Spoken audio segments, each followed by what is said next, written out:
السلام علیکم ورحمۃ اللہ وبرکاتہ۔ نحمد و نصلی علی رسولہ الکریم، اما بعد، فاعوذ باللہ من الشیطان الرجیم، بسم اللہ الرحمن الرحیم۔ ربی اشرح لی صدری ویسر لی امری واحلل عقدۃ من لسانی یفقہوا قولی، ربی یسر ولا تعسر وتمم بالخیر وبک نستعین۔ آج ہم انشاءاللہ سورہ الکہف کی آیت نمبر 9 اور 10 کو اسٹڈی کریں گے، اور کوشش پوری کی گئی ہے کہ اپنی طرف سے میں پوری کوشش کر رہی ہوں کہ اس کو ایک ایک لفظ کو ہم بہت ہی ڈیپتھ کے ساتھ دیکھیں، اس کے مطلب کو، اس کے روٹ ورڈز کو، ان کی میننگز کو، ٹرانسلیشن کو، تفسیر کو، اور پھر اس کے اوپر تدبر بھی کیا جائے، اور پھر اس کے لیسن جو اس آیا سے ایکسٹریکٹ ہوتے ہیں وہ بھی ہم ڈسکس کریں۔ اور یقیناً انسان جو ہے وہ خطا کا پتلا ہے، اور ہر چیز پرفیکشنسٹ جو ہے وہ صرف وہی بات ہے کہ پرفیکشن تو صرف اللہ سبحانہ تعالیٰ کی ذات میں ہی ہے، کوئی انسان پرفیکٹ نہیں ہوتا۔ ہر انسان کی تحقیق محدود ہوتی ہے، ٹھیک ہے۔ اصل میں آپ کو یہ بات آج بتانا چاہتی ہوں کہ کوئی بھی انسان ہے وہ کتنی بھی ایفرٹس کر لے قرآن کو سمجھنے کی، اس کو ایکسپلین کرنے کی، ہر انسان کی کیپیبلٹیز محدود ہوتی ہیں، ظاہری بات ہے میری بھی محدود ہیں۔ تو ہر انسان کو کوشش کرنی چاہیے کہ وہ اس کے اوپر خود تحقیق بھی کرے، یعنی ایک مفسر کو آپ اسٹڈی کریں، دوسرے کو کریں، تیسرے کو کریں، اور سم ٹائمز آپ دو تین کو اکٹھا کر کے بھی پڑھیں، دیکھیں لوگوں کی کیا اس کے اوپر جو ہے وہ لوگوں نے کیا تفسیر بیان کی ہوئی ہے، اور پھر روٹ ورڈز کو آپ دیکھیں۔ تو کہنے کا مقصد یہ ہے کہ قرآن کو ایک دفعہ پڑھ لینا، ایک دفعہ سمجھ لینا یہ انف نہیں، آپ جتنی دفعہ اس کو سیکھیں گے، اس کو پڑھیں گے، اتنی دفعہ آپ کو اس میں سے کچھ نئے لیسنز ملیں گے، نئی نئی چیزیں سیکھنے کو ملیں گی۔ اور جو کرنٹ سچویشن ہوتی ہے، جیسے کہتے ہیں نا کہ قرآن کو آپ جس دور میں پڑھیں گے آپ کو لگے گا کہ یہ اسی دور کے حساب سے ہے۔ تو آپ نے اپنی طرف سے بہت کوشش کرنی ہے، اور یہ میسج میں سٹارٹ میں اس لیے دے رہی ہوں کیونکہ کچھ لوگ ہوتے ہیں جو ویڈیوز کو اینڈ تک نہیں بھی دیکھتے۔ اپنی طرف سے بہترین جو ہے نا آپ کی کوشش ہونی چاہیے کہ آپ ایک ایسے مومن بن سکے جو دوسروں کے لیے خیر کا باعث بنے، ٹھیک ہے۔ اور دین کا کام، میں نے شاید پہلے بھی کسی لیکچر میں بتایا تھا کہ جو قرآن ہوتا ہے نا وہ شفاعت کا جو ہے وہ ذریعہ اس وقت بنتا ہے جب پہلی بات یہ کہ آپ اس کی تلاوت کریں، دوسری بات یہ کہ آپ اس کو سمجھیں، تیسری بات یہ کہ اس پہ عمل کریں، اور چوتھی بات یہ کہ آپ اس کو اس کی تبلیغ کریں، لوگوں کو بتائیں، ٹھیک ہے۔ لوگوں کو بھی اس کے بارے میں آپ نے اویئرنیس دینی ہے جو آپ نے سیکھا ہے۔ تو اسی طرح سے یہ کڑی سے کڑی بنتی ہے، اور پھر دیکھیں کہ یہ سنت رسول بھی ہے نا، تبلیغ تو سنت رسول بھی ہے، اور ہر انسان پہ یہ ایک طرح سے فرض ہے کہ وہ جو علم حاصل کرتا ہے وہ اس علم کو دوسروں تک پہنچائے۔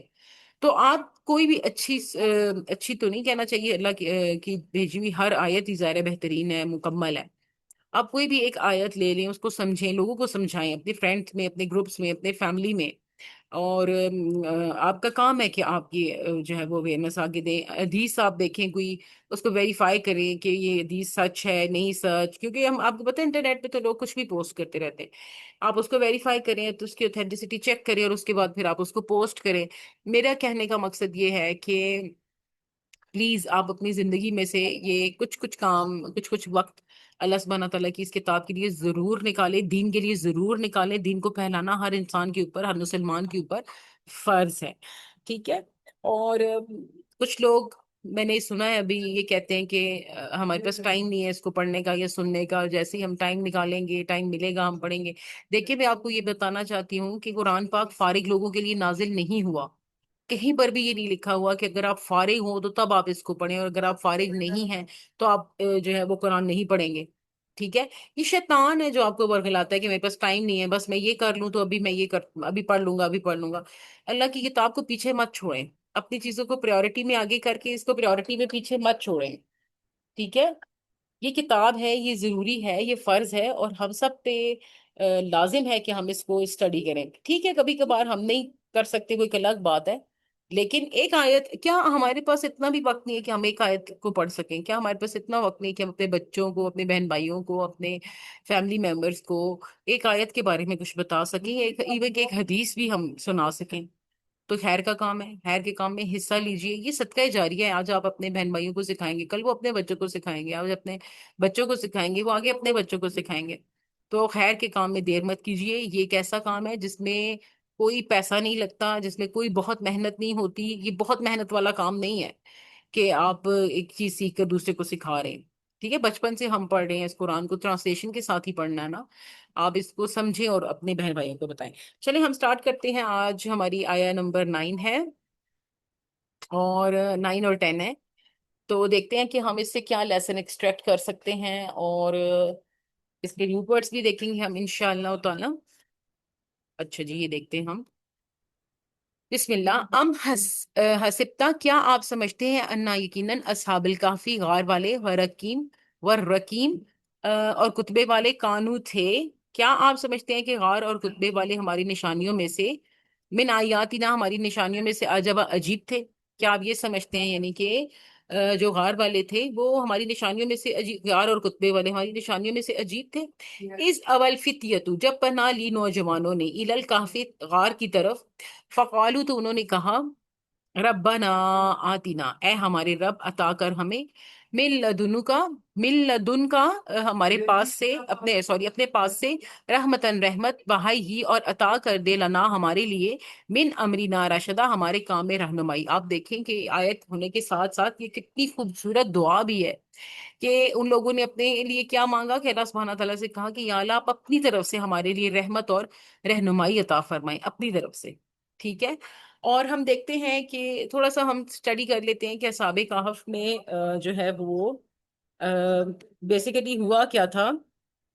ایک ہلکا سا میں آپ کو جس کے بارے میں بتا دیتی ہوں، کیونکہ آگے یہ دیکھیں، یہ آیت جو ہماری سورہ کہف ہے، اس میں نا آیت نمبر 9 سے لے کے جو ہے وہ آیا نمبر 26 تک یہ تمام واقعہ آئے گا. ٹھیک ہے. اور جب یہ آف کورس تب تک تو یہ بار بار ایکسپلین ہو ہی رہا ہوگا، تو چونکہ ابھی سٹارٹ ہے تو بس اتنا میں آپ کو بتا دیتی ہوں کہ کچھ نوجوان تھے جنہوں نے غار کی طرف جو ہے وہ کیا تھا، رجوع کیا تھا، کیونکہ اس ٹائم پہ جو بادشاہ تھا نا اس دور کا، وہ اتنا ظالم تھا کہ وہ ان کو ایمان پہ رہنے نہیں دے رہا تھا. تو ایمان پہ ڈٹنے کے لیے انہوں نے کیا کیا کہ وہاں سے وہ نکل کر چلے گئے اور ایک غار میں انہوں نے پناہ لی. اور پھر کیا ہوا کہ جب وہ غار میں پناہ لی انہوں نے، تو وہاں پر اللہ سبحانہ تعالیٰ سے انہوں نے دعا کی تھی نا کہ رحمت عطا کر اپنی طرف سے. تو پھر اللہ نے کون سی رحمت عطا کی تھی ان کے اوپر؟ اللہ نے ان کو ایک نیند دے دی تھی. نیند اللہ سبحانہ تعالیٰ کی طرف سے ایک بہت بڑا گفٹ ہے، اتنا بڑا گفٹ ہے. آپ دیکھیں اس میں اتنی چیزیں ہیں جو آپ نیند سے آپ کو ملتی ہیں، جیسے سکون ہے. کوئی انسان کتنا بھی تھکا ہوا ہے، کتنا بھی تھکا ہارا ہے، اس کے وہ کتنا بھی ڈپریس ہے، وہ کتنا بھی جو ہے وہ مایوس ہے، جب وہ سو جاتا ہے تو اس کو سکون آ جاتا ہے. پھر اس کے اندر آپ دیکھیں نیند کے اندر کتنی ہیلنگ پاورز ہیں، کہ آپ جب بیمار ہو جاتے ہیں تو میڈیکلی بھی ہوتا ہے نا کہ ڈاکٹر کہتے ہیں اس کو ریسٹ کی ضرورت ہے، اس کو سونے دیں، یہ سوئے گا جتنا سوئے گا اچھا ہے. یعنی اس میں ہیلنگ پراپرٹیز بھی ہیں کہ جب ہم سو جاتے ہیں تو تمام آرگنز جو باقی ہوتے ہیں وہ ریسٹ پہ چلے جاتے ہیں، اور جو ہیلنگ کا کام ہے وہ فاسٹ ہو جاتا ہے. تو اللہ کی طرف سے یہ ایک بہت بڑی نیند، اللہ کی طرف سے ایک بہت بڑی رحمت بھی ہے. تو دیکھتے ہیں کہ اس سے ہمیں سبق کیا ملتا ہے. چلے پہلے اس کے نا وہ دیکھ لیتے ہیں، روٹ ورڈز دیکھ لیتے ہیں. اچھا جی، روٹ ورڈز دیکھتے ہیں. روٹ ورڈز 9 آیا کے پہلے دیکھ لیتے ہیں.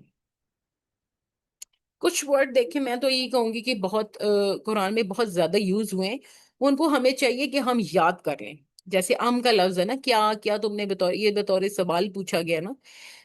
متعدد آیات میں یہ استعمال ہوا ہے لفظ، تو یہ یاد کر لینا چاہیے کہ ام کا مطلب ہے کہ کیا، یا کیا تم نے، یہ سوال ہے، کوشچن مارک آپ سمجھ لی، ڈیٹ تھاٹ. اب ہے حسبت، یہ کس چیز سے نکلا ہے سین اور بے سے. یہ کیا تم نے سمجھ لیا، یا کیا تم نے خیال کیا، یا تم نے یہ گمان کر لیا ہے، یا کیا تم یہ سمجھتے ہو، ایزیوم کرتے ہو. ان اصحاب، ان کیا ہے کہ تاکہ اصحاب سے سواد ہے اور بے سے نکلا ہے نا، صاحب جسے ہم کہتے ہیں، صاحب، اصحاب. اور یہ کیا ہے، یہ ایک گروہ ہے، صاحبوں کا گروہ، یعنی کہ لوگوں کا گروہ ہو گیا. ایک بندہ ہوتا ہم کہتے ہیں نا، ہاں جی صاحب آپ کا کیا حال، تو وہ زیادہ ہوں گے تو اصحاب، کمپینینز ہو گئے، رفیق ہو گئے، فرینڈز ہو گئے. اور کہف کیا ہے، کیف، کاف ہے فے، غار، پہاڑی یا سوراخ. کچھ یہ بھی کہتے ہیں کہ سوری کاف جو ہے یہ ایک پہاڑ کے اندر ایک غار تھا اور اس کو کہف کہتے تھے.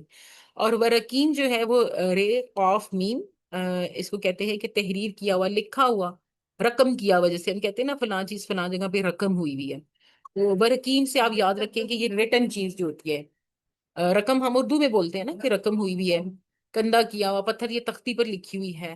تو کچھ مفسر ہیں، ان کا یہ خیال ہے کہ رقیم جو ہے وہ ایک تختی ہے جس کے اوپر یہ تمام واقعہ یعنی اصحاب کہف کا نام اور جو یہ واقعہ تھا وہ اس کے اوپر تحریر ہوا ہوا ہے، اور وہ اس غار کے باہر لگا رہا ہے جہاں پہ یہ واقعہ ہوا تھا. تو کانو کیا ہے، وہ تھے، موجود تھے، اور میم نون من یعنی سے. اب یہ دیکھیں، کانو ہو گیا، من ہو گیا، ان ہو گیا، یہ تمام لفظ قرآن میں بہت زیادہ دفعہ یوز ہوئے ہیں. سوری. تو ہمیں چاہیے کہ ہم یہ ورڈز یاد کر لیں. آیاتنا. آیاتنا کیا ہے؟ الف یہ اور اس کا مطلب ہے ہماری نشانیاں، آیات، دلائل. اور یہ کوئی بھی نشانیاں، واضح نشانی جیسے دیکھیں، قرآن میں تو جتنی بھی نشانیاں ہیں وہ تمام، جتنی بھی آیتیں ہیں ایکسپلینیشن کے ساتھ ہیں، وہ تمام ورسز ہی ہیں نا، وہ تمام یہی چیزیں ہیں. اچھا، پھر ہے عجبا، حیرت انگیز، عجیب اور انوکھا. اس کا مطلب ہے کہ یعنی کیا تم گمان کرتے ہو کہ یہ چیز عجیب ہے؟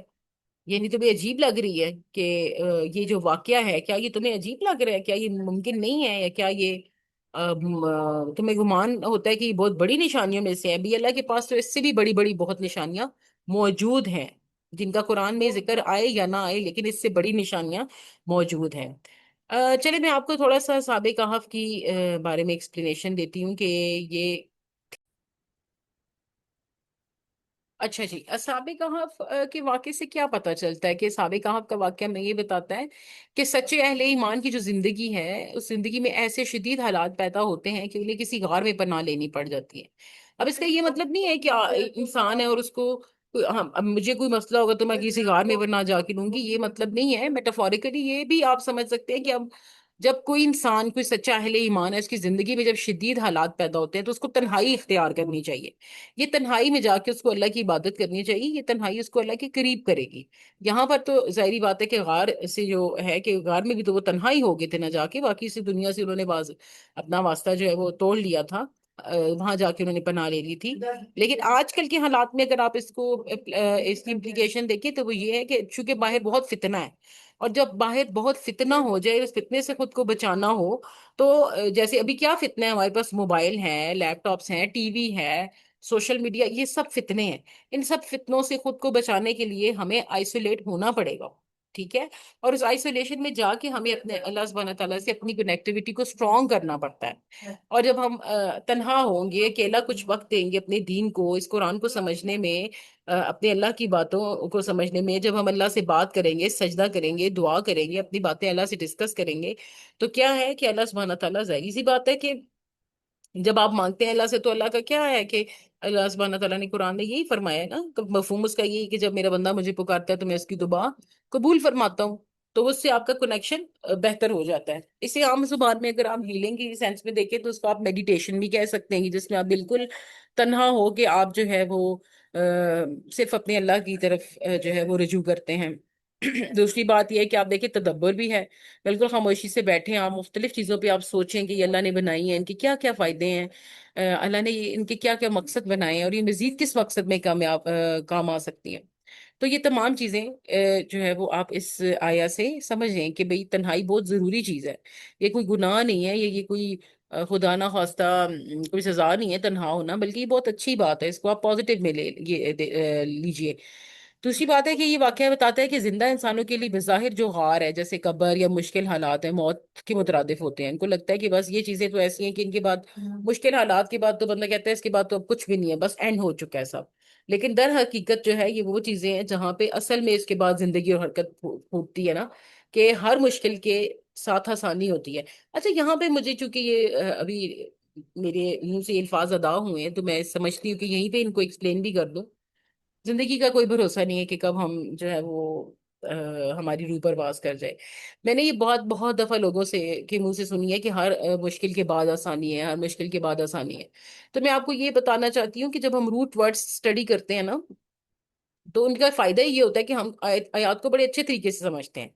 اب آپ دیکھیں کہ جہاں پر یہ لکھا ہوا ہے نا کہ ہر لوگ کہتے ہیں کہ ہر مشکل کے بعد آسانی ہے، تو بعد کا لفظ نہیں ہے یہ، ہر مشکل کے ساتھ آسانی ہے، کیونکہ ساتھ مع کا لفظ استعمال ہوا ہے نا. ام، جب جو آیت ہے مشکل کے بعد آسانی والی، تو اس میں آپ دیکھیں میم اور عین کا لفظ استعمال ہوا ہے، ساتھ، مشکل کے ساتھ آسانی ہے. تو یہ کانسیپٹ اگر کسی کے ذہن میں ہے، بہت سارے لوگوں کے منہ سے میں نے یہ باتیں سنی ہے کہ ہر مشکل کے بعد آسانی ہے، برا وقت آیا اچھا بھی آئے گا، ہر مشکل کے بعد، تو مشکل کے بعد نہیں ہے، مشکل کے ساتھ آسانی ہے. ٹھیک ہے؟ ان اللہ مع عسری یسرا ہے نا، مع کا لفظ استعمال ہوا ہے. تو یہ آپ نے ذہن میں رکھنا ہے. اب مشکل حالات میں ہمیں لگ رہا ہوتا ہے کہ ایسا کچھ بھی نہیں ہے، آگے کچھ ٹھیک نہیں ہونا، لیکن اصل میں اس مشکل کے اندر ہی آسانی ہوتی ہے جو ہمیں پتہ نہیں ہوتی. جیسے ہو سکتا ہے کہ اس مشکل میں آپ جس کنڈیشن آپ آپ اللہ کے قریب ہو گئے، اللہ تعالیٰ نے وہ آسانی آپ کے لیے پیدا کی ہے نا، آپ کو اپنے قریب کرنا. اللہ کی قرب تو ایک رحمت ہے. اللہ نے وہ رحمت آپ کو دینی تھی، اس لیے اللہ نے آپ کو اس تکلیف سے گزارا ہے. تو یہ ہمیں نہیں پتا ہوتا سم ٹائمز اپیرنٹلی، اور سم ٹائمز بعد میں، یا ہمیں سمجھ آتی ہے کہ اچھا یہ واقع یہ کام ہمارے ساتھ ہوا تھا تو ہمیں کتنی تکلیف ہوئی تھی، اچھا ہی ہوا یہ ہمارے ساتھ ہو گیا، یہ ہمارے لیے اچھا ثابت ہوا. تو ہر مشکل کے ساتھ آسانی ہے، ٹھیک ہے. اچھا وہ تو خیر بات نکل گئی دوسری طرف. واپس آتے ہیں، کم ٹو دا پوائنٹ. یہ واقعہ اور کیا بتاتا ہے؟ یہ واقعہ بتاتا ہے کہ ایمان والوں کی تاریخ بدلنے کے لیے جب ماحول میں مخالفت شدید ہو جاتی ہے تو بظاہر یوں لگتا ہے کہ ایمان والے ختم ہو جائیں گے، وہیں سے نئی تاریخ کا آغاز ہو جاتا ہے. اور آپ دیکھیں کہ آج کل فلسطین کا آپ دیکھیں کہ ہمیں لگتا ہے نا کہ وہ تو مار مار کے ان کو اتنا مار دیا ہے کہ وہ تو بس تھوڑے سے رہ گئے ہیں، کیونکہ وہ ایمان والے ہیں نا. تو ایمان والوں کی اب وہ تو تاریخ جو ہے وہ بدلنے والی بات ہے کہ وہ آپ سوچیں کہ وہ کتنی زیادہ مخالفت کا جو ہے وہ سامنا کر رہے ہیں، کٹ رہے ہیں، مر رہے ہیں، شہید ہو رہے ہیں، اور لیکن نہیں، وہ اپنے ایمان اسی پہ ڈٹے ہوئے ہیں. تو آپ کو ہمیں بظاہر یہ لگتا ہے کہ جب ایمان والے لوگ اپنے جب بہت زیادہ مخالفت ان کے جو ہے وہ لوگ ان کے اگینسٹ ہو جاتے ہیں تو وہ ختم ہو جاتے ہیں، لیکن ایسا نہیں ہوتا. وہاں سے ایک نئی تاریخ کا آغاز ہوتا ہے. اللہ تعالیٰ اپنے ماننے والے کو کبھی بھی ختم نہیں کرتا. حق ہمیشہ حق کی ہمیشہ جیت ہوتی ہے، چاہے اپیرنٹلی لگ رہا ہو کہ ابھی یہ سب ختم ہو رہا ہے، لیکن ایسا ہوتا نہیں ہے. اب رقیم سے کیا مراد ہے؟ رقیم سے مراد ہے، یہ بھی دیکھ لیتے ہیں کہ کچھ مفسروں نے اس کے بارے میں کیا کہا ہے.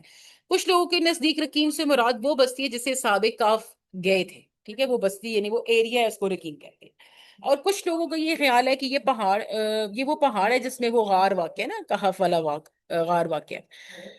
کچھ لوگوں نے یہ کہا ہے رقیم کا لفظ جو ہے وہ رقم سے نکلا ہے، یعنی مرقوم سے نکلا ہے، یعنی کہ جس کا مطلب ہے درج ہونا. تو اس لیے شاید کوئی ایک تختی ہے جس پر حساب کاف کے نام لکھے ہوئے ہیں، تو اسے رقیم کہتے ہیں. تو جدید تحقیق سے یہ بھی پتا چلا ہے کہ جس پہاڑ میں غار واقع ہے اس کے قریب ایک آبادی ہے جسے الرقیب کہتے ہیں، جو رقیم کی بگڑی ہوئی شکل ہے. یعنی کہ جو اس ایریے میں جو رہنے والے لوگ تھے ان میں سے جو جن کی بگڑی ہوئی شکل تھی، یعنی برے لوگ تھے وہ اس آبادی کے، ان کو بھی رقیم کہتے تھے. اس کو رکیب الرکیب کہتے تھے. تو اب یہ تو دیکھیں جیسے جیسے آپ ہم قرآن کو پڑھتے ہیں اور مزید سٹڈیز ہوتی ہیں تو تب باتیں کلیئر ہوتی جاتی ہیں.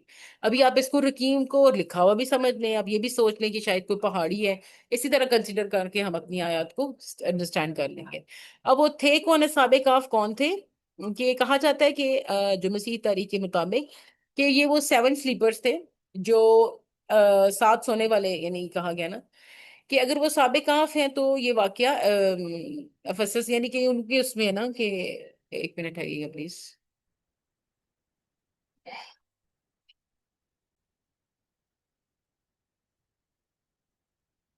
اچھا جی. تو اصحاب کہف کا تھوڑا سا یہ ایکسپلینیشن آپ کو بتاتی ہوں مزید کہ یہ قدیم زمانے کا شہر ہے جو ترکی کے مغربی ساحل پر واقع تھا، جس کے کھنڈر آج بھی پائے جاتے ہیں. اب ظاہری بات ہے بہت پرانی ہے تو ہمیں اب کھنڈرات ہی ملیں گے. تو 249 ٹو 250 جو 1 قبل مسیح میں اس علاقے میں رومی حکمران تھا جسے ڈیسیوس کہتے ہیں، اس کی حکومت تھی. اور اس وقت پہ آپ کے ذہن میں رکھیں کہ اس وقت لوگ چاند کی پوجا کرتے تھے اس ایریے میں نا. اس بادشاہ کی ہم بات کرتے کہ ظالم بادشاہ تھا وہ، اور ایمان کی پہ ان کو رہنے نہیں دیتا تھا اور وہ غار کی طرف چلے گئے تھے. اس دور میں چاند کی اس ایریے میں چاند کی پوجا ہوتی تھی. تو حضرت عیسیٰ علیہ السلام کے پیروکاروں کے توسط سے جب توحید جو ہے وہ دعوت اس کی پھیلنے لگی تھی توحید کی، تو بادشاہ برداشت نہیں کر سکا تھا کہ بھئی اب لوگ چاند کے بجائے جو ہے وہ اللہ کی عبادت کریں گے. تو اصحاب کہف جو تھے وہ افسس کے اعلیٰ گھرانوں کے 7 نوجوان تھے. اب دیکھیں کہ یہاں سے آپ یہ بھی اندازہ لگا لیں کہ اعلیٰ گھرانوں کے تھے کہ ان کا یعنی ڈیفینیٹلی غار کی بنسبت تو ان کا اسٹیٹس آف لیونگ اچھا ہی ہوگا نا. جہاں پہ وہ موو کر کے غار میں گئے تو غار میں تو اتنی فیسلٹیز نہیں ہوں گی. تو جنہوں نے توحید قبول کی تھی اور پھر دوسروں تک پہنچانی شروع کی تھی. یہاں پر بھی آپ دیکھیں کہ تبلیغ کا بھی واقعہ ہے اس میں. وہی پارٹ آ گیا جو میں نے آپ کو بالکل سٹارٹ میں بتایا تھا کہ آپ کا خود کو سمجھنا قرآن کو اور پھر اس کو انڈرسٹینڈ کرنا پھر اس کی تبلیغ کرنا یہ بہت ضروری ہے. اب اصحاب کہف میں بھی یہی تھا کہ وہ جو 7 نوجوان تھے جنہوں نے بعد میں غار میں پناہ لی تھی، انہوں نے خود بھی توحید پر جو ہے وہ ایمان لائے تھے اور پھر اس کے بعد انہوں نے اس کو پھیلانا بھی شروع کر دیا تھا. اب جب یہ پھیلانے والا کام تھا تو آپ کو پتا ہے کہ جو تبلیغ ہوتی ہے اس میں تو بہت برداشت کرنا پڑتا ہے، بہت زیادہ اس میں صبر کرنا پڑتا ہے آپ کو، کیونکہ آپ کو اگلا بندہ کسی بھی طرح کا کوئی بھی جواب جو ہے وہ دے سکتا ہے۔ اچھا میں آپ کو اس کی ایک ایک جو ہے ورڈ ہے نا اس کو ہم ایکسپلین کرتے ہیں، اس سے ذرا زیادہ اچھی ایکسپلینیشن ہو جائے گی۔ یہاں سے ہم سٹارٹ کرتے ہیں، وہ تو میں نے آپ کو اصحاب الکہف کا تھوڑا سا واقعہ بتایا تھا نا، آیات تو بھی ہم نے سٹارٹ کرنی تھی۔ اصل میں معذرت چاہتی ہوں کہ میں ویڈیو ریکارڈنگ میں بہت ویک ہوں، مجھے یہ ریکارڈنگ اور ایڈیٹنگ آتی نہیں ہے ایسے اتنی زیادہ۔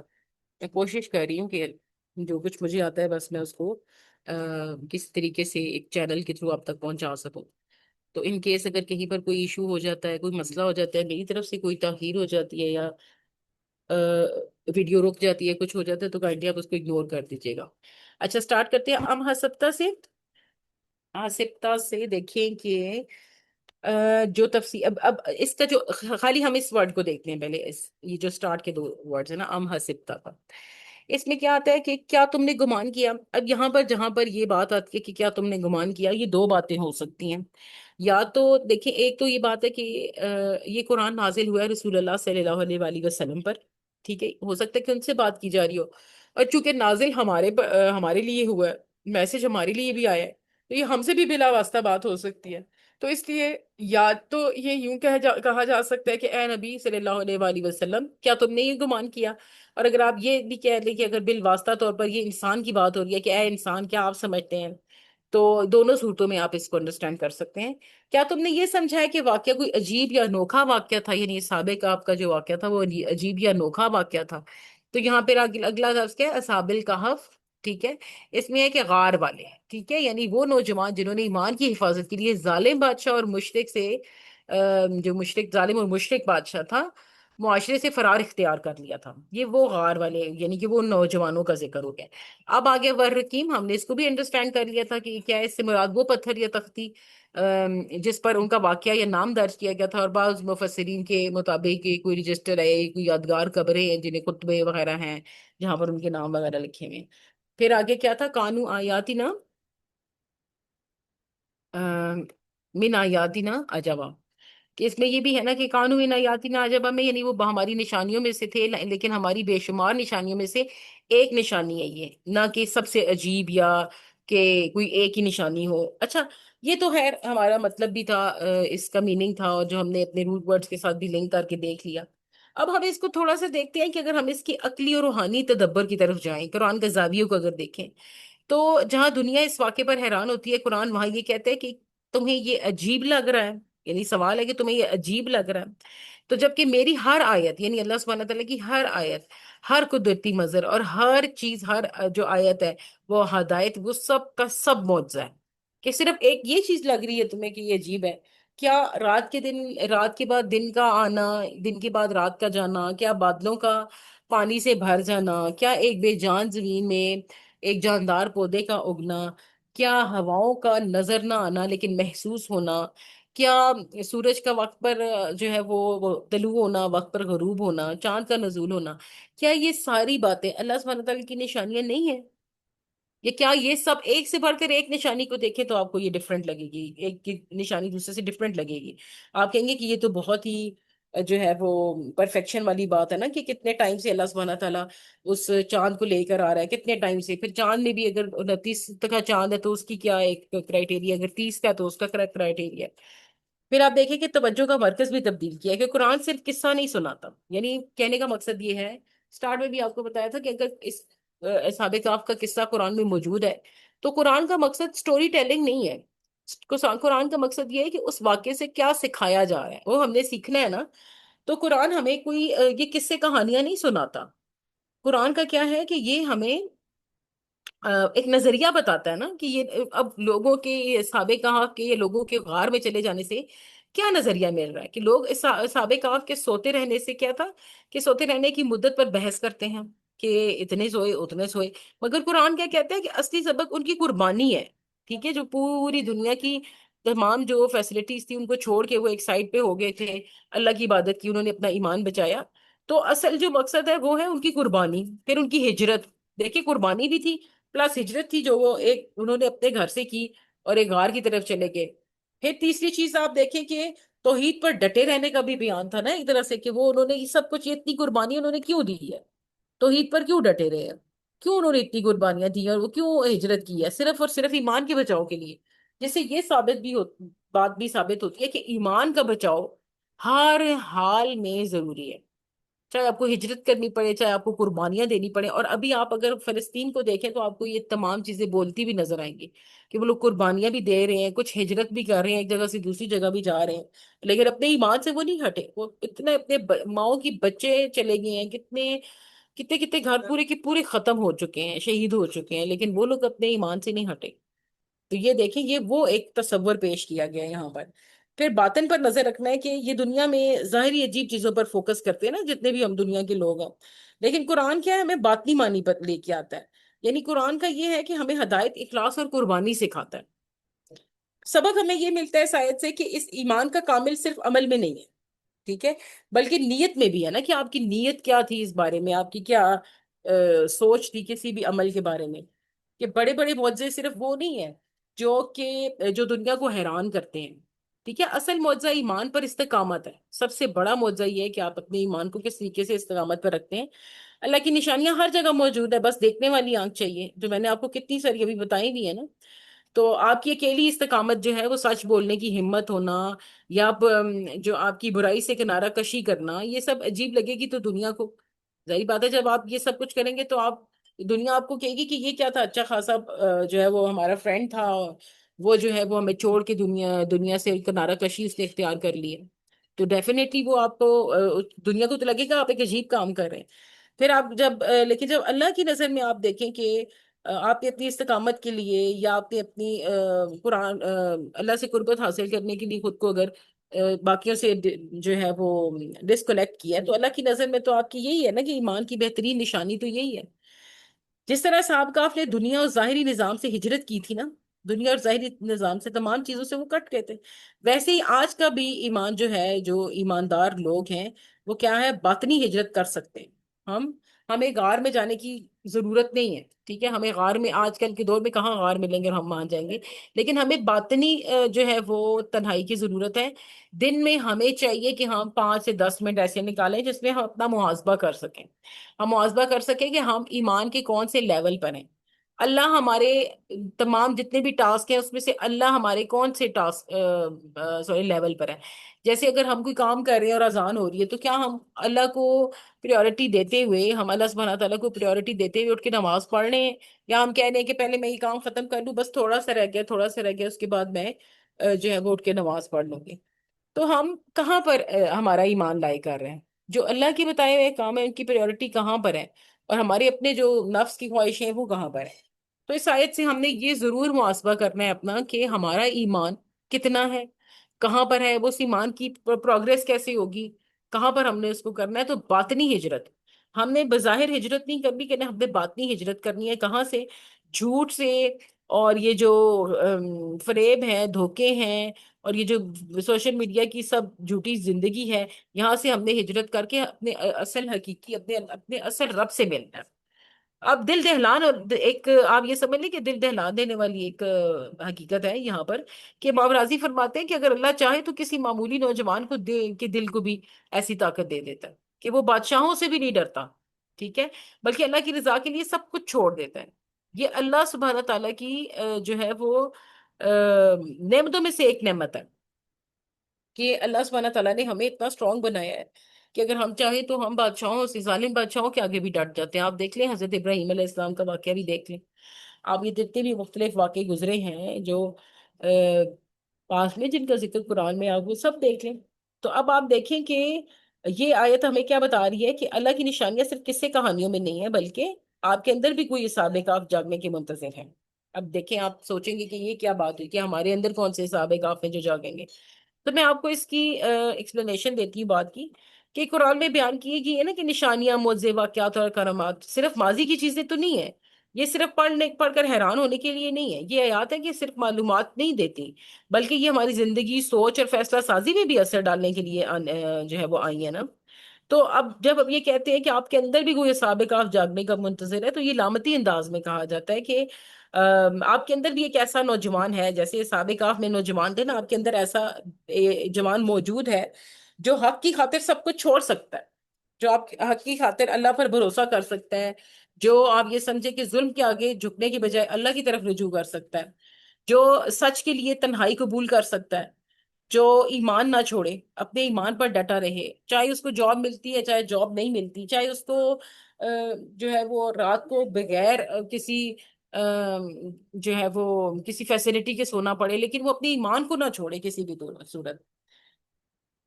تو اس کا مطلب ہے کہ آپ کے اندر بھی وہ ہمت موجود ہے، آپ بینگ اے مسلم آپ کے اندر وہ ہمت موجود ہے، وہ جو ان اصحاب کہف کے جو لوگ تھے نا، جیسے ان کے دلوں میں ایک تھی کہ انہوں نے ایمان کی خاطر سب کچھ چھوڑا تھا، تو آپ کے اندر موجود ہے ایسا انسان، جو آپ کے اندر ایسا انسان موجود ہے جو اتنا باہمت ہے، جس کے اندر اتنا ایمان ہے کہ وہ قربانی دے سکتا ہے، وہ سچائی کا سامنا کر سکتا ہے، وہ اللہ پر توکل کر سکتا ہے، وہ سب کچھ کر سکتا ہے جو اس نے کیا تھا اور جو ان تمام لوگوں نے کیا تھا۔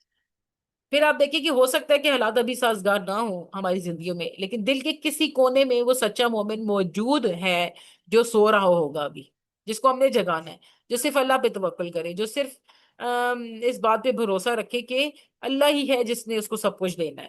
ٹھیک ہے؟ تو یہ جملہ ہمیں پیغام بھی دے رہا ہے کہ قرآن صرف ماضی کی داستانیں نہیں بلکہ آئینہ ہے جو ہم اپنے اندر چھپے لیے بیٹھے ہیں نا، ہمارے اندر جو ایمان ہے یا قربانی ہے یا محبت ہے دین کے لیے، وہ ہمیں دکھا رہا ہے۔ تو آپ بھی جو ہے وہ کاف کی طرح کھڑے ہو سکتے ہیں، ہم بس اللہ کی طرف ایک قدم بڑھانے کی دیر ہے۔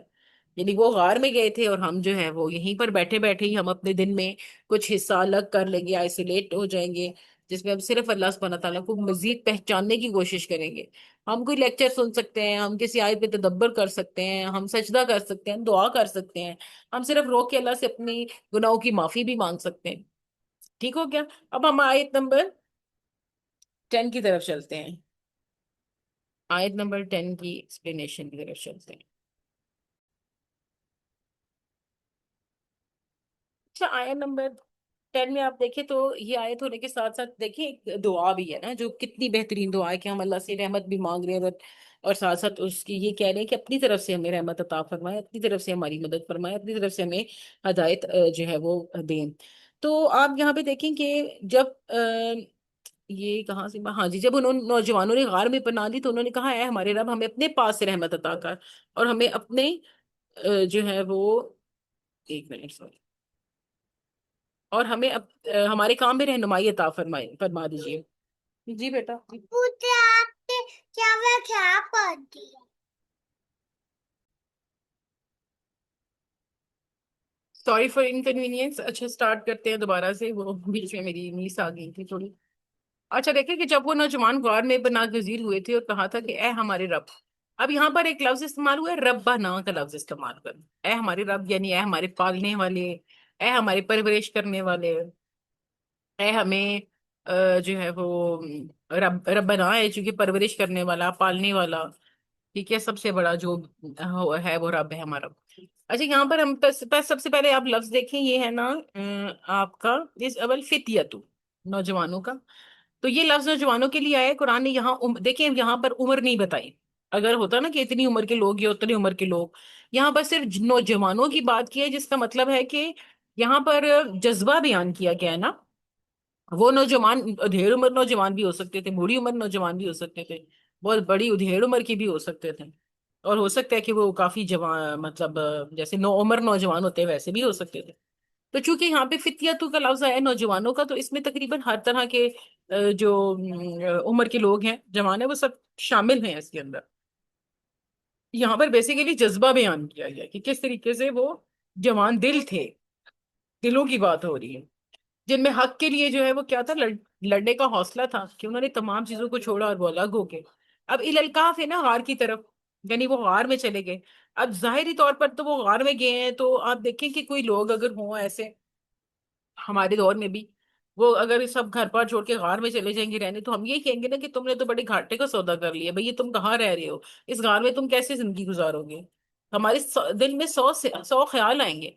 اب بات یہاں پر یہ تھی کہ بھروسے کی، انہوں نے اللہ پر بھروسہ کیا، تو انہوں نے یہ سوچا کہ ہم نے اپنے دین کو بچانا ہے، انہوں نے سوچا کہ ہم نے اپنے ایمان کو بچانا ہے، انہوں نے نہیں کہا ہماری جیب میں اتنے پیسے ہوں گے تب ہم ہجرت کریں گے، انہوں نے نہیں سوچا ہمارے پاس یہ ڈگری ہوگی تب ہم ہجرت کریں گے، انہوں نے نہیں کہا کہ وہاں جا کے ہم کیسے رہیں گے، کھائیں گے کیا، پیئیں گے کیا۔ پورا توکل کس پہ تھا؟ اللہ سبحانہ تعالیٰ کی ذات پر، اور وہ توکل کر کے انہوں نے دعا مانگی تھی۔ دیکھیں آگے کیا دعا ہے، فقالو رب بنا، کہ انہوں نے کہا اے ہمارے رب، یعنی ہمارے رب، ہمارے پالنے والے، ہمیں ہدایت دینے والے۔ اس پکار میں دیکھیں محبت، قربت، یقین، کتنا زیادہ یقین چھپا تھا کہ صرف ایک دعا کر کے انہوں نے ہجرت کر لی۔ ہم جیسے لوگ تو ہم کہیں گے اتنا سا بھی ہمارا راستہ ہوگا تو ہم کہیں گے پانی کی بوتل ساتھ رکھ لیتے ہیں، یہ وہ ٹھیک ہے، غلط نہیں کرتے ہم، لیکن ہم جذبے کو اگر آپ ایک طرح سے ٹیلی کر کے دیکھیں گے نا کہ ہم لوگوں کا جذبہ یا ایمان کی حالت کیا ہے اور اس وقت کے ان لوگوں کی ایمان کی حالت کیا تھی، تو آپ کو سمجھ آ رہا ہے کہ یہ قصہ صرف قصہ نہیں ہے، ان کا جذبہ بیان کیا جا رہا ہے، انہوں نے جو قربانی دی اس کو بیان کیا جا رہا ہے ان دو آیات میں۔ پھر ہے کہ اب یہاں سے تو ہمیں یہ سمجھ آتی ہے نا کہ جب اللہ کو پکارتے ہیں ہم، جب اللہ سے دعا کرتے ہیں تو وہ کتنی بڑی ایک دعا جو ہے وہ ہماری طاقت ہوتی ہے نا، دعا میں کتنا کچھ چھپا ہے، آپ کچھ بھی حاصل نہیں کر سکتے، اگر آپ ایک دعا کریں اور اللہ سبحانہ تعالیٰ اس دعا کو قبول کر لیں تو وہ چیز آپ کو مل سکتی ہے، اللہ کی مرضی سے آپ کو مل سکتی ہے۔ دعا ایک بہت بہت بہت زیادہ طاقتور ہتھیار ہے کسی بھی چیز کو حاصل کرنے کا۔ اور انہوں نے تو مانگا بھی کیا تھا، انہوں نے تو اللہ سے ہدایت مانگی تھی، رحمت مانگی تھی، اور وہ بھی اللہ جی اپنے طرف سے، انہوں نے کہا اپنے اپنے، یہ دیکھیں یہاں پہ لفظ ہے نا، ہمیں اپنے پاس سے رحمت عطا کر اور ہمیں کام میں ہمارے کام میں رہنمائی عطا فرما دیں، تو اللہ نے پھر کیا کیا، کیا تھا، فقالو ربنا بھی ہم نے دیکھ لیا، اور آتنا من لدن کا رحمتن، رحمتن میں دیکھیں گے اس اگر ہم صرف اتنے کانٹیکس کو دیکھیں، آتینا من لدن کا رحمتن، اس میں کیا ہے کہ ہمیں اپنی طرف سے خاص رحمت عطا فرما، وہ رحمت جو صرف تیری سے ہو، تیری طرف سے ہو، دنیا سے نہیں، لوگوں سے نہیں، حکومت سے نہیں مانگی انہوں نے کس سے مدد مانگی ہے؟ اللہ سے مدد مانگی ہے، صرف اور صرف اللہ سے۔ جو ہمیں یہ لیسن دے رہی ہے کہ اگر ہماری زندگی میں کوئی پرابلمز آتی ہیں تو ہمیں صرف اور صرف اللہ سے مانگنا چاہیے، ہمیں یہ نہیں سوچنا چاہیے کہ فلاں بندہ میرا مسئلہ حل کر دے گا، یا فلاں نہیں ہوگا تو میرا کام نہیں ہوگا، فلاں نہیں ہوگا تو میرا کام رک جائے گا، کسی بھی دنیاوی چیز کے اوپر بھروسہ نہیں کرنا، ہمیں اللہ اپنی طرف سے عطا فرمائے گا جو بھی فرمائے۔ پھر آگے دیکھیں وَهَيِّ لَنَا مِنْ أَمْرِنَا رَشَدًا، یعنی ہمارے معاملے کو ہمارے لیے درست کر دے، ہمارے معاملے کو ہمارے لیے درست کر دے، وہ راستہ نکال جس میں ہدایت بھی ہو، اور کیا ہے، فطروں سے نجات ہو، اور جس میں بھلائی بھی ہو۔ اب دیکھیں کہ اپنے لیے خیر مانگی ہے نا، تو جب اپنے لیے خیر مانگی ہے تو اس میں کیا کیا چیزیں آ گئی ہیں، خیر میں ہدایت آ گئی ہے، فتنوں سے نجات بھی آ گئی ہے، اور جس میں بھلائی ہے وہ بھی آ گئی ہے۔ اب فتنوں سے چونکہ مانگی گئی ہے پناہ، تو آپ کو پتہ ہے کہ یہ پوری صورت جو ہے سورہ الکاف تو فتنوں سے بچانے کے لیے، اس کو دعا، اس کو ہم پڑھتے ہیں اس لیے کہ ہم دجال کے اتنے بڑے فتنے سے بچ جائیں۔ اور یہاں پر آپ ایک بات اور دیکھیں کہ جو آگے بھی آئے گی اور جو تھوڑی سٹارٹ بھی تھی، کہ وہ سو گئے تھے اور اللہ نے انہیں اتنے سالوں بعد جگایا، تو ہم چونکہ جمعے کے دن اس کی تلاوت کرتے ہیں سورہ الکہف کی زیادہ تر، اور حکم بھی ہے، اس طرح حدیث بھی ہے کہ اگر کوئی سورہ الکہف پڑھے گا تو ایک جمعے سے لے کر اگلے جمعے تک اس کی جو ہے وہ اس کے درمیان میں نور ہی نور ہوگا، ٹھیک ہے۔ اور پھر آپ دیکھیں کہ قیامت بھی جمعے ہی کو آنی ہے، تو اس طرح ان کا سو کے جاگنا یہ بھی تو بتا رہا ہے نا کہ اللہ سبحانہ تعالیٰ کے پاس ہر طرح کی قدرت موجود ہے، کہ اللہ جس کو چاہے سلا دے اور کتنے سالوں بعد جس کو چاہے جگا بھی دے، اور اسی طرح ہم نے مر جانا ہے، اور مرنے کے بعد ہم نے قیامت کے روز جب اللہ سبحانہ تعالیٰ ہمیں دوبارہ سے اٹھائے گا، ہمارے حساب کتاب ہوں گے، تو اللہ سبحانہ تعالیٰ پہ خود کے پاس ہر طرح کی قدرت موجود ہے، وہ ہمیں اٹھا سکتے ہیں۔ تو اس میں دو تین چیزیں آپ دیکھیں کہ صرف یہ تو نہیں ہے کہ ایک تو انہوں نے دعا مانگی تھی اللہ سے کہ صرف اللہ ہی پہ بھروسہ کیا، اور ان کو اللہ کے لیے، اللہ کا ان کے ساتھ ہونا کافی ہو گیا۔ دوسرا آپ یہ دیکھیں کہ انہوں نے جیسے جمعے کو ہم نے پڑھنے کی جو ہے وہ ہدایت ملی ہے، تو جمعے کے روز ہی قیامت آنی، اور یہ پھر جو واقعہ تھا ان کا مر جانا نہیں بلکہ سو جانا، ان کا سو جانا اور پھر سو کے اٹھنا، اس بات کی بیسیکلی تو نیند بھی ایک موت ہی کی صورت ہے نا، روح قبض ہو جاتی ہے، اللہ سبحانہ تعالیٰ قبض کر لیتے ہیں اور پھر جس کو چاہے واپس کر دیتے ہیں، اور یہ تو بہترین مثال ہے کہ اللہ تعالیٰ نے ان کی روح کو لے لیا، اور جب اللہ کا دل چاہا تو اللہ نے ان کی روح واپس کر دی، تو اللہ کے پاس قدرت ہے اس بات کی۔ تو سبق جو اس سے ملا وہ یہ بھی ہے کہ آج کے دور میں اگر ہم ایز اے مومنین اس کو دیکھیں کہ ایمان کبھی خاموشی سے تنہائی اختیار کرنا بھی ہوتا ہے، یعنی ایمان کا ایک حصہ ہے یہ بھی۔ آپ سمجھ لیں کہ تنہائی میں بیٹھ کر اللہ کو یاد کرنا، تنہائی میں بیٹھ کر سجدہ کرنا، عبادت کرنا، اللہ سے باتیں کرنا، اپنے مسئلے اللہ کو بتانا، صرف اللہ ہی پر بھروسہ رکھنا، یہ سب بھی ایمان ہی ہے۔ اور پھر دوسری بات ہے کہ جیسے آپ دیکھ لیں، جیسے یہ نوجوان تھے غار میں گئے تو انہوں نے کیا کیا تھا؟ اس وقت تو آپ دیکھیں قرآن نہیں تھا نا، کیونکہ قرآن تو بعد میں نازل ہوا ہے، کیونکہ قرآن میں تو ان کا قصہ بیان کیا گیا ہے۔ اس وقت کیا تھا؟ اس وقت کے جو ذکر اذکار ہوں گے، یا انہوں نے جس طرح بھی اپنے ایمان کو یا توحید کو بچانا تھا انہوں نے بچایا۔ اور اس کا مطلب ہے کہ تنہائی انسان کو ایک بہتر چیز کی طرف لے کے جا سکتی ہے، اور اللہ کی مدد جب اس میں شامل ہو تو۔ پھر دیکھیے جب سب دروازے بند ہوں، صرف ایک دعا اور اللہ کا دروازہ کافی ہوتا ہے۔ کتنے پیشنٹس آپ دیکھیے جنہیں اللہ سبحانہ تعالیٰ جو ہے وہ صحت دے دیتے ہیں، حالانکہ ڈاکٹرز اور میڈیکل سائنس بالکل ان کے علاج کو ان کی بیماری کو لا علاج قرار دے چکی ہے، لیکن ایک دعا سے اللہ سبحانہ تعالیٰ ان کی تمام بیماری کو ختم کر دیتے ہیں۔ دعا ہی ہے جس سے ایک انسان کسی بھی بہت شدید مشکل سے باہر نکل آتا ہے، اللہ تعالیٰ خود ہی راستے بناتا ہے۔ تو دعا ایک بہت بڑی طاقت ہے۔ اس سبق سے، اس آیت سے ہمیں یہ سبق ملتا ہے کہ دعا ایک اتنی بڑی طاقت ہے کہ اس سے آپ کو کچھ بھی سامنے نظر نہیں آ رہا نا، جیسے وہ غار میں تھے تو ان کو کیا پتا تھا ہمارے لیے کیا رحمت آ سکتی ہے، لیکن جب انہوں نے یہ کہا کہ اللہ اپنی طرف سے رحمت دے، تو پھر اللہ سبحانہ تعالیٰ نے ان کو کتنا ہی اچھی رحمت دی۔ وہ اسی صورت میں رہی ہیں کتنا عرصہ، ان کو وہ کہاں سے کھایا، اللہ نے کہاں سے ان کی نیوٹریشنز پوری کی، اللہ نے کہاں سے ان کو، ورنہ ویسے تو ایک انسان اس طرح لیٹا رہے تو کیا پتا اس کو وہ بیک پہ ہوتے ہیں نا کہ زخم ہی بن جاتے ہیں، لیکن اللہ نے کس طرح ہوا کی کراسنگ کی ان کے، کہ وہ ان کی بیکس بھی بالکل ہرٹ نہیں ہوئے، وہ بھی بالکل ٹھیک نہیں ہے۔ پھر دیکھیں کہ جب سب دروازے بند ہوں، صرف ایک دعا اور اللہ کا دروازہ کافی ہوتا ہے۔ اگر نیت خالص ہو تو غار بھی جنت بن جاتا ہے، اور تنہائی بھی عبادت کا ذریعہ بن جاتی ہے۔ دعا مانگنا صرف مانگنا نہیں ہوتا، اللہ کے سامنے مکمل سپردگی کا اعلان بھی ہوتا ہے نا، سرنڈر جسے ہم کہتے ہیں، کہ مطلب آپ یہ کہہ دیں کہ میں جیسے لا حول ولا قوت الا باللہ ہے نا، کہ کسی کی بھی اچھی یا بری چیز کی طاقت انسان نہیں رکھتا، بلکہ قوت کس کے پاس ہے؟ صرف اللہ کے پاس ہے۔ تو ہر چیز جو ہے وہ ہر بات پہ اور ہر چیز پہ، ہر معاملے پہ اللہ پہ بھروسہ بہت ضروری ہے۔ یہ نوجوان اچھا، یہ تو میں نے آپ کو اس کی ایکسپلینیشن تو ساری بتا ہی دی تھی نا کہ کس طریقے سے ہوا، اور حکومت نے پھر ان کی توحید کو جو ایکسپٹ نہیں کیا تھا تو پھر وہ چلے گئے تھے۔ اب آپ دیکھیں کہ اللہ نے جب ان کی دعا کو قبول فرمایا تو اللہ نے اس غار کو، اللہ نے ان کے لیے کیا کیا؟ امن کا مقام بنا دیا، اور دعا کو قبولیت کی روشنی میں بدل دیا۔ ان کی دعا قبول ہوگی، اور آزمائش کو جو ہے وہ ہدایت کے دروازے بھی مل گئے۔ تو دیکھیں کہ ان نوجوانوں کے پاس، دیکھیں کیا تھا، ان نوجوانوں کے پاس نہ کوئی طاقت تھی، نہ ہتھیار تھا، نہ کوئی مددگار تھا، کوئی گورنمنٹ سپورٹ نہیں تھی، لیکن ان کے پاس کیا تھا؟ کیا تھا ان کے پاس؟ یقین، دعا اور رب، اور وہی ان کے لیے کافی ہو گیا تھا۔